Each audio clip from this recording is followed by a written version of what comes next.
자비로우신 주님의 은총이 예배 가운데 함께한 우리 모두 위에 임하기를 기원합니다. 함께 기도하겠습니다.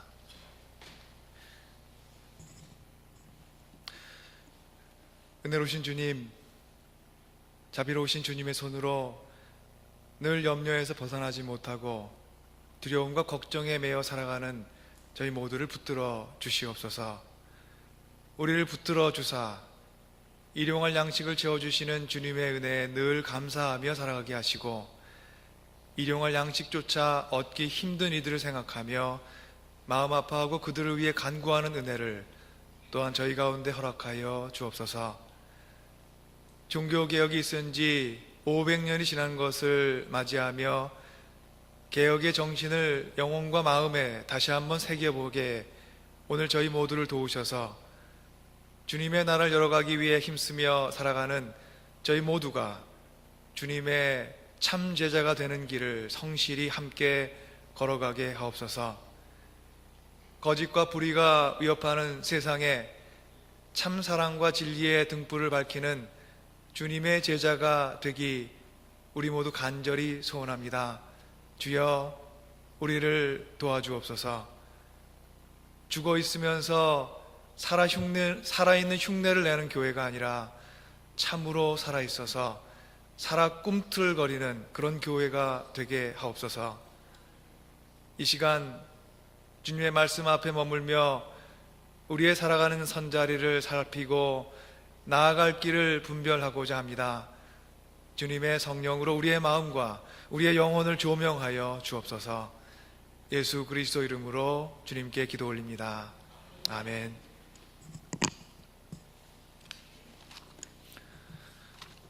오늘은 특별한 날입니다. 저희 개신교가 있게 된 종교개혁, 레포메이션이 있은 지 500주년이 되는 것을 기념하는 그런 주일이기 때문입니다. 1517년 10월 31일 대학 강사였고 어거스틴 계통의 수도사였던 마르틴 루터가 독일의 비텐베르크라는 도시의 올 세인트 처치의 문에 교회의 정화를 호소하며 95개조의 반박문을 붙였습니다. 부패했던 교회 권력의 대표적인 예였던 로마 교황청의 면죄부 판매를 반박했던 이 글이 등장한 이후에 유럽은 레포메이션 무브먼이라는 거대한 개혁의 물결에 휩싸이며 교회의 역사는 새로운 장으로 접어들게 되었습니다. 그가 썼던 95개조의 반박문에는 이런 부분이 포함되어 있습니다. 교황은 그 직권 혹은 교회법의 권위로 부과된 어떤 죄이든지 용서할 힘을 가지지 못한다. 교황은 하나님께서 죄를 사하였다는 것을 선언 혹은 시인하는 것 이외에 어떤 죄든지 사할 힘이 없다. 저희에게는 당연하게 받아들여지는 이 사실이 한때는 정말로 사실인 것, 그렇게 사람들이 믿고 두려움에 떨던 때가 있었습니다. 이런 교회의 모습을 향한, 그릇된 모습을 향한 개혁의 목소리와 함께 종교개혁이 이루어낸 많은 신앙적인 유산, 그 가운데 중요했던 것은 오직 믿음으로 구원을 받는다는 구원관이었습니다. 당시 교회의 구원에 대한 가르침은 인간의 행위가 구원의 길에 메리트 혹은 공로가 된다는 그런 믿음이었습니다. 하나님께서는 사람의 선한 행위가 구원의 길에 아무런 메리트이 없다고 하지 않으신다. 이렇게 간접적으로 변환된 이 문구 안에 그 당시 교회가 믿고 설교했던 그런 이제 신앙적인 신앙관이 들어 있습니다. 이것은 그 이전에 있었던 신앙관의 어느 정도는 변형된 형태라고 볼 수가 있습니다. 이 교회의 가르침이 사람들에게 전해졌고 수도사로서 루터는 이 가르침을 구원의 길로 믿고 열심히 신앙생활을 하던 그런 사람 중에 한 사람이었습니다. 하지만 이 가르침을 따를수록 그는 구원의 확신을 얻기보다는 오히려 자신의 허물에서 눈을 뗄 수 없게 되고 하나님께서 자신의 죄를 반복해서 자꾸만 물으실 것 같은 그런 두려움에 늘 시달렸습니다. 그는 깨진 유리 조각이 깔려있는 성당의 돌계단을 무릎으로 기어오르면서 자신의 육체를 훈련시켜가며 죄를 짓지 않는 의로운 사람이 되고자 무던히도 애를 썼습니다. 그러나 무릎이 벗겨져 피가 나도 죄에서 온전하게 벗어날 수는 없다는 결론에 도달하여 그는 영적인 절망에 빠져듭니다. 더 이상 의인이 될 수 있는 방법을 찾을 수 없게 되자 절망하며 하나님을 향해 부르짖습니다. 하나님께서는 사람이 도저히 도달할 수 없는 목표를 주시며 무리한 요구를 하시는 그런 분처럼 그에게는 느껴졌습니다. 그렇게 한참을 절망의 늪에 빠져있던 루터에게 어느 날 밝은 빛이 내렸습니다. 로마서 1장 17절에서 그는 자신의 신앙에 있어서, 신앙의 여정에 있어서 아주 깊은 깨달음을 얻게 됩니다. 그 말씀엔 이렇게 기록되어 있습니다. 하나님의 의가 복음 속에 나타납니다. 이 일은 오로지 믿음에 근거하여 일어납니다. 이것은 성경에 기록된 바 의인은 믿음으로 살 것이다 한 것과 같습니다. 지금까지 하나님의 의를 사람을 심판한 의로 이해했던 루터는 바울의 편지에 수신자가 되어서 일생일대의 커다란 깨달음을 발견합니다. 하나님의 의는 우리를 정죄하는 의가 아니라 우리를 의롭게 만드시는 의라는 깨달음입니다. 이 감격적인 신앙의 발견 이후 루터에게는 새로운 인생이 열렸습니다. 죽어있던 신앙에서 살아있는 신앙으로 불안과 염려에 갇히며 시달렸던 신앙에서 기쁨과 감격에 찬 신앙으로 변화됩니다.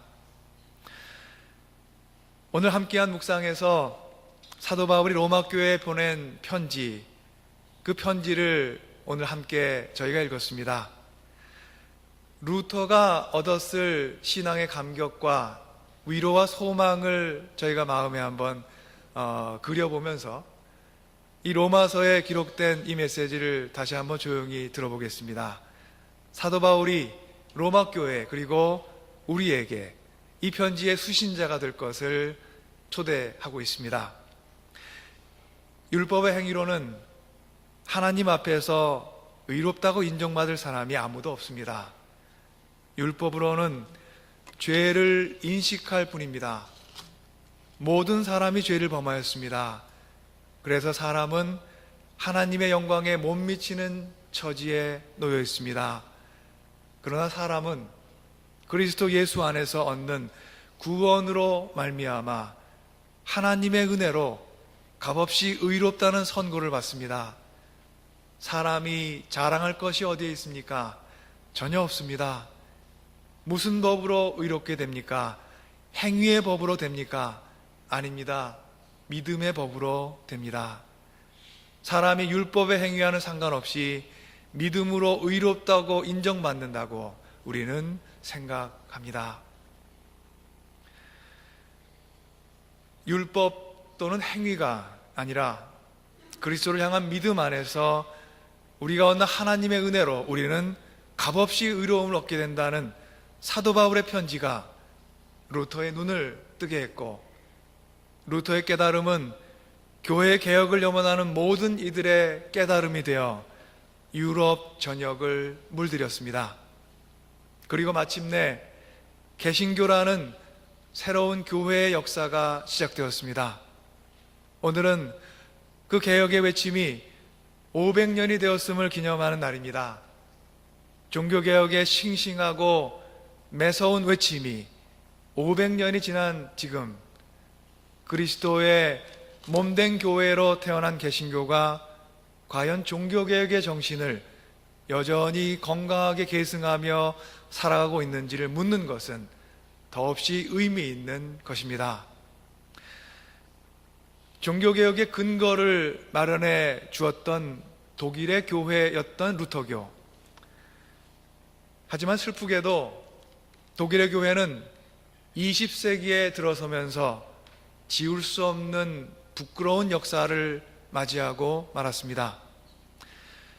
2차 대전을 일으키고 유대인을 학살한 히틀러의 독일의 교회가 협조하게 된 것입니다. 1932년과 1933년 선거에서 많은 독일의 교인들이 나치에 투표했습니다.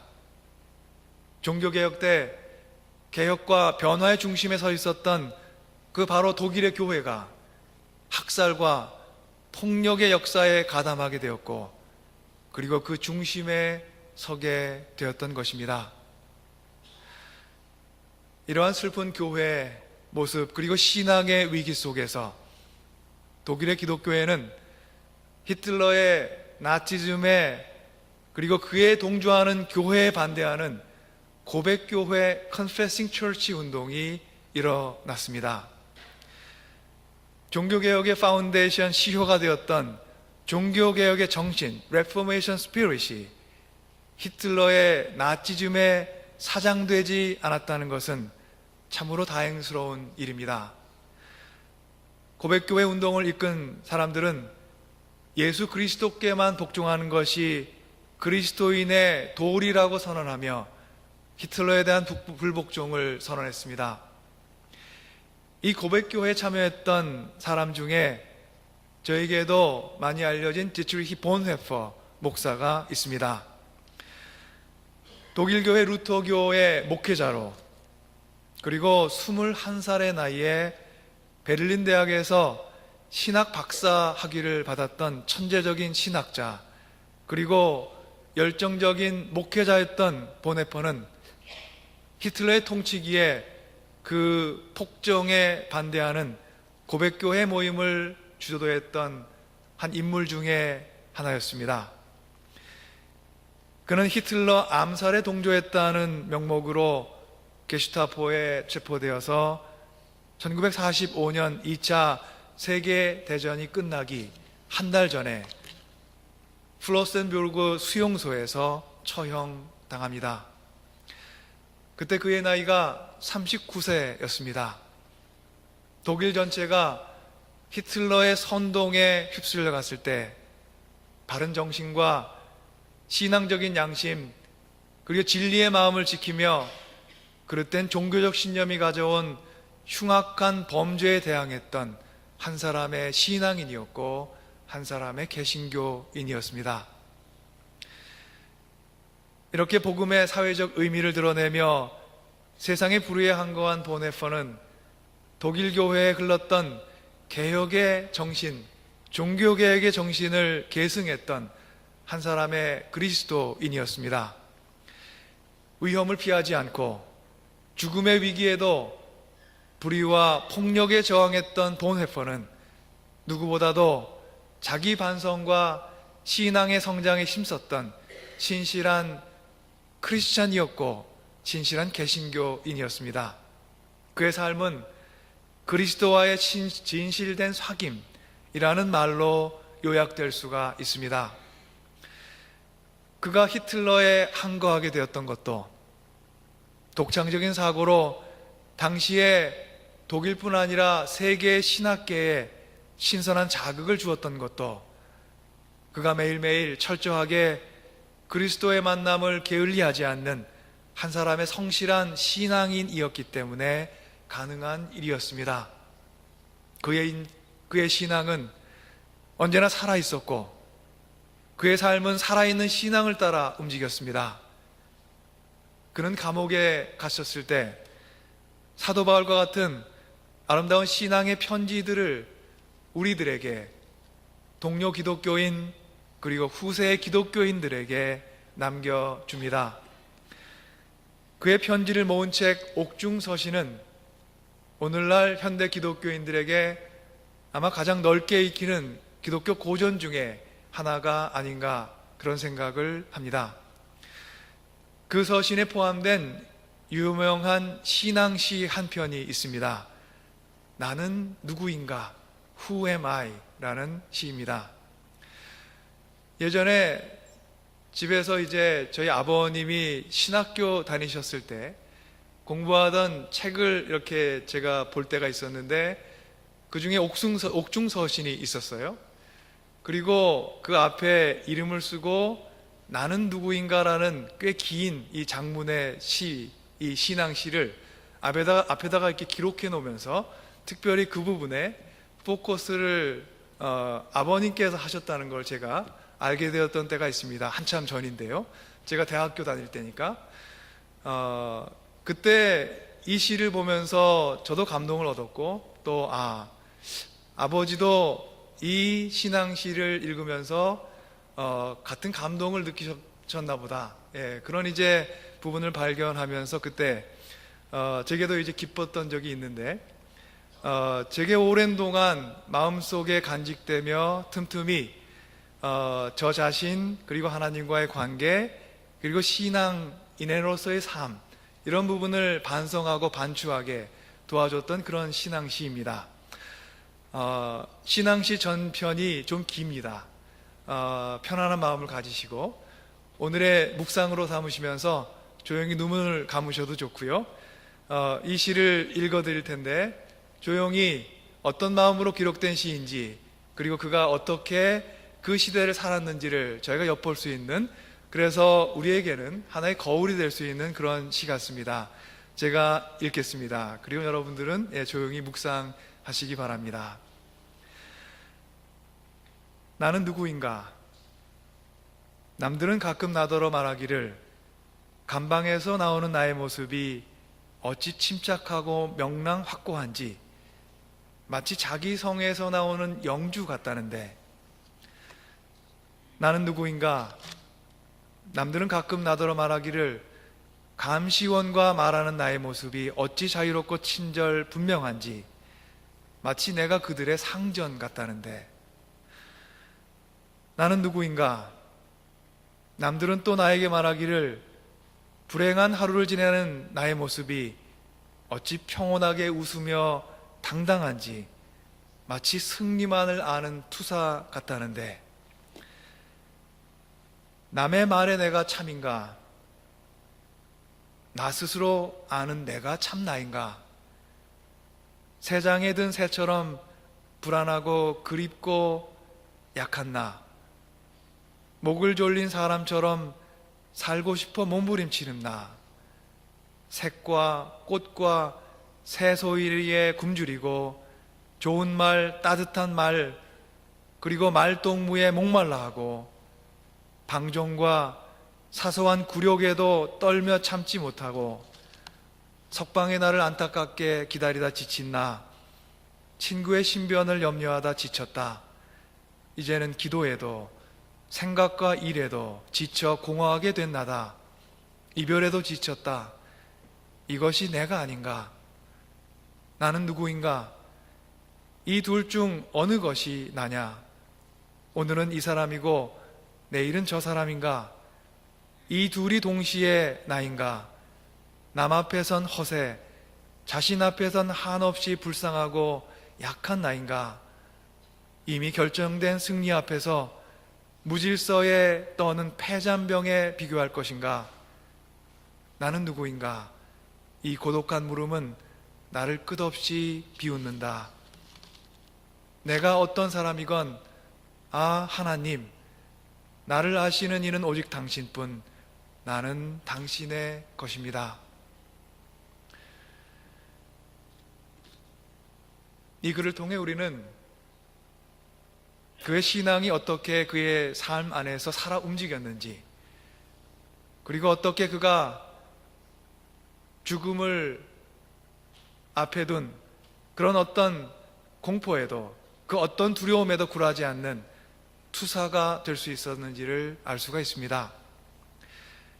그는 하나님 앞에서 자신의 마음을 숨기지 않습니다. 이것이 그가 내면의 두려움을 극복하며 세상 앞에서는 왕 같은 제사장으로 우뚝 설 수 있었던 그런 이유였습니다. 자신을 두려움에 떨고 있는 새장 속의 새에 비유합니다. 감옥 속에서 자신은 목이 졸려 신음하며 살고 싶어 몸부림치는 불쌍한 한 인간이라고 고백합니다. 그런데 사람들은 그런 그에게서 패배를 모르는 투사의 모습을 발견합니다. 감방에서 나오는 모습이 성에서 나오는 영주 같다고 느낍니다. 간수를 대하는 태도가 마치 그들의 윗사람인 것처럼 당당하고 여유롭고 자유로우며 다정해 보인다고 또한 말을 합니다. 정신과 교수이며 정신분석가인 전남대학교 이무석 교수는 우리 인간의 내면에 존재하는 이러한 약한 품성을 두려움에 떨고 있는 어린 새에 비유합니다. 그의 설명에 따르면 모든 인간의 내면에는 두려움에 떨고 있는 어린 새가 있습니다. 아무리 담대해 보이고 당당한 사람일지라도 예외는 없습니다. 다윗 왕도 예외가 아니고 예수님의 제자들도 또한 예외가 아닙니다. 문제는 이 어린 새를 어떻게 트릿하며 살아갈 것인가 하는 것입니다. 본네퍼는 우리의 이 내면 안에 자리 잡은 어린 새를 소홀히 대하지 않았습니다. 무시하지도 않았고 지나치게 두려워하지도 않았습니다. 그가 말합니다. 내가 어떤 사람이건 하나님, 나를 아시는 이는 오직 당신뿐, 나는 당신의 것입니다. 죽은 신앙은 나에게만 집중합니다. 하나님에 대해 말하고 예수 그리스도의 은혜에 대해서 얘기하는 것 같지만 결국은 나로 결말을 맺습니다. 반면 살아있는 신앙은 끊임없이 하나님에만 집중합니다. 나는 결점투성이, 문제투성이, 두려움에 떨고 있는 어린 새의 모습이지만 나를 아시는 하나님은 이런 나를 귀하게 쓰시고자 하시는 능력의 하나님이십니다. 오늘 주신 말씀 가운데 예수님께서 바리새인들을 호되게 꾸짖으셨습니다. 그들은 말만 하고 행치 않는 사람들입니다. 무거운 짐을 묶어서 사람의 어깨에 지우고 자신은 한 손가락도 움직이려 하지 않는 그런 사람들입니다. 내면의 아름다움을 추구하기보다는 그 내면을 감추고 가면을 쓰고 외형적인 아름다움에 치중하는 그런 사람들입니다. 상석에 앉기를 좋아하고 대접받기를 좋아하며 남을 섬길 줄 모르는 자신만을 아는 사람들이 바로 바리새인들이라고 예수님은 꾸짖고 계십니다. 예수님께서 말씀하시는 바리새인의 모습은 죽어있는 신앙의 전형적인 모습이라고 볼 수가 있습니다. 그들의 신앙은 왜 죽어 있습니까? 그들의 신앙적 열정이 없어서입니까? 그들이 믿음 생활하기에 노력을 게을리 해서입니까? 그들의 신앙이 죽어 있었던 이유는 그들이 끊임없이 은혜를 구하지 않았기 때문입니다. 은혜를 사모하지 않고 세상의 판단 가운데 자신을 드러내고자 했기 때문입니다. 그들은 모세의 율법을 논할 권위 있는 자리에 앉아 있었지만 그들은 율법을 주신 하나님을 섬길 마음보다 그 율법을 해석하는 자리에 있었던 자기 자신들에 집중합니다. 섬김보다는 자랑이 앞섰고 회개보다는 자기의 의가 앞섰으며 하나님보다는 내가 앞섰습니다. 우리 삶에 은혜가 메마르면 우리의 신앙은 쉽게 죽어갑니다. 신앙인에게 은혜는 물고기에게 물과 같습니다. 물이 없으면 물고기가 죽어가듯이 은혜가 메마르면 우리의 신앙도 죽어갑니다. 믿음과 행위가 일치하는 삶은 오로지 은혜의 소산입니다. 우리의 능력이 뛰어나서 우리의 믿음으로 확신을 갖고 살아가는 것이 아니라 우리에게 은혜가 넘치니 우리 삶에서 하나님께서 저에게 부어주신 그 은혜에 집중하고 반응하는 것입니다. 바리새인들에게서는 이 살아있는 신앙인의 모습이 빠져 있었습니다. 그래서 그들의 삶은 말과 행위가 불일치하는 위선적인 모습에 빠져버리고 말았습니다. 사랑하는 주님의 귀한 자매 형제 여러분, 은혜가 메마르면 우리의 삶은 너무도 쉽게 바리새인의 삶이 되어버리고 맙니다. 그들에게 과연 우리만큼의 신앙적 노력이 없었을까요? 그들에게 우리만큼의 경건함이 없었을까요? 그들에게 우리만큼의 소명의식이 없었을까요? 우리의 신앙적 노력과 열정과 소명은 언제나 하나님의 은혜 안에서 끊임없이 새롭게 태어나야 합니다. 하나님의 은혜는 우리의 지금 모습, 과거의 모습을 비추어주는 거울과 같습니다. 죽음을 두려워하지 않고 불의한 권세와 싸웠던 순교자 본회퍼는 하나님의 은혜 안에서 매일매일 새롭게 태어났던 사랑 있는 신앙인이었습니다. 그의 삶에서 바리새인의 삶을 찾아볼 수가 없습니다. 그는 말한 대로 살았습니다. 그리스도인이 누리는 가장 큰 축복과 칭찬이 아닐까 생각합니다. 세상이 그를 향해 내린 평가입니다. 하지만 사랑하는 여러분, 과연 그 스스로도 그렇게 생각했을까요? 자신이 나는 말한 대로 살았노라고 그렇게 믿고 살았을까요? 그는 두려움을 모르는 투사가 되고자 하지 않고 자신을 가장 잘 아시는 하나님 앞에서 다만 숨김없는 삶을 살고자 했습니다. 하나님 앞에서 나는 누구인가? 이것이 그에게 가장 중요한 인생의 질문이었습니다. 하나님 앞에서 그는 한 마리의 연약한 어린 새였습니다. 하나님 앞에서 그는 말과 삶이 일치한 위대한 순교자 본회퍼가 아니라 죽음의 두려움에 떨며 목숨을 구하기 위해 몸부림치는 불쌍한 한 영혼이었습니다. 그러나 그가 자신의 내면 안에 있는 모습 앞에 진실하게 서 있었을 때 그는 세상에서 가장 강한 인간이 되었습니다. 그가 세상이 주는 위협에서 등을 돌리고 하나님께서 주시는 용서와 사랑의 은혜만을 바라보고 살았을 때 그는 세상 가운데 믿음의 성을 가진, 아주 튼튼한 성을 가진 영주가 되었고 세상의 종이 아닌 세상을 향해 호령하는 참된 상전이 되었던 것입니다. 여기에 저희가 살아가는 크리스찬 라이프 신앙인의 삶의 아름다운 신비가 숨어 있습니다.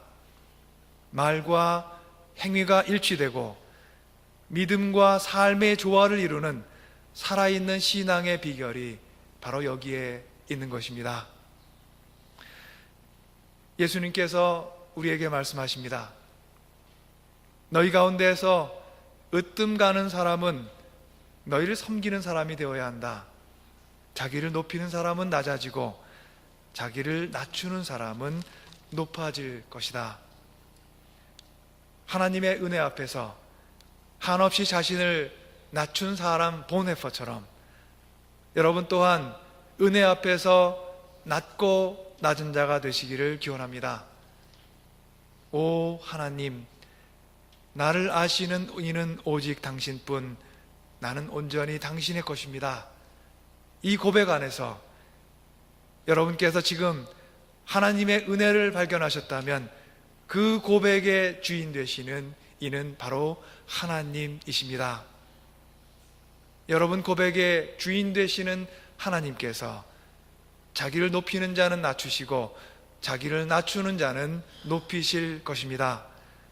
세상의 권세가 아닌 하나님의 은혜로 하나님의 나라 가운데 높임을 받는 우리 모두가 되기를 간절히 소망합니다. 500년 전 종교개혁의 선봉에 섰던 마틴 루터는 우리의 구원이 오로지 하나님의 은혜 안에서 주어지는 선물임을 깨닫고 하나님의 은혜만을 신앙인의 길로 그리고 삶의 디딤돌로 삼을 것을 세상 가운데 선포했습니다. 사람의 행위로는 구원의 계단을 올라갈 수 없음을 깨닫고 그는 철저하게 하나님의 은혜 안에서 새로운 소망과 새로운 용기와 참된 자유를 누리게 됩니다. 사랑하는 그리스도의 자매, 형제 여러분, 500년 전 시작된 개신교라는 믿음의 날개짓이 지금 우리를 어디로 데려가고 있습니까? 하늘을 자유롭게 날아가는 새들도 날기를 연습한다고 합니다.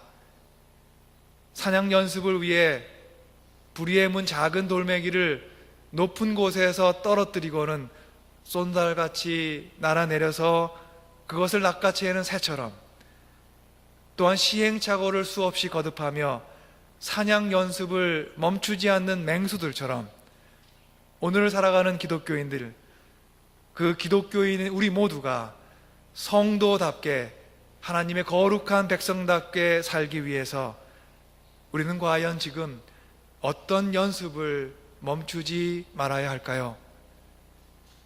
우리의 이 믿음의 날개짓이 구원과 사랑과 자유와 평화의 소식을 전하는 복된 몸짓이 되기를 소원하며 주님의 나라가 하늘에서와 같이 땅에서도 이루어질 때까지 우리 모두 넓은 하늘로 함께 비상하기를 기도합니다. 주님의 은총과 사랑이 주님의 나라가 이루어질 때까지 여러분 모두와 함께 항상 함께 하시기를 간절히 축원합니다. 아멘. 기도하겠습니다. 은혜와 평강의 아버지 하나님, 우리들의 어리석은 지혜로 세상 가운데 높임을 받으려 몸부림쳐 왔던 우리의 인생을 주 앞에 고백하며 호객해 합니다. 종교개혁의 500주년을 맞이하며 우리의 신앙을 돌아보는 이때에 주님의 은혜를 기억지 못함으로 죽은 신앙 가운데 살아왔던 지난 삶을 또한 회개합니다. 사랑의 하나님, 우리를 긍휼히 여기시사 주의 은혜 앞에 숨김없이 정직하고 바르게 서게 하여 주옵소서. 의로우신 주님의 손길이 우리를 정죄하기 위함이 아닌 우리를 의롭게 하시고자 하시는 주님의 은혜의 손길임을 늘 기억하며 감사와 기쁨 가운데 살아있는 신앙을 끊임없이 연습하며 살아가게 하옵소서. 예수 그리스도 이름으로 주님께 간절히 기도 올립니다. 아멘.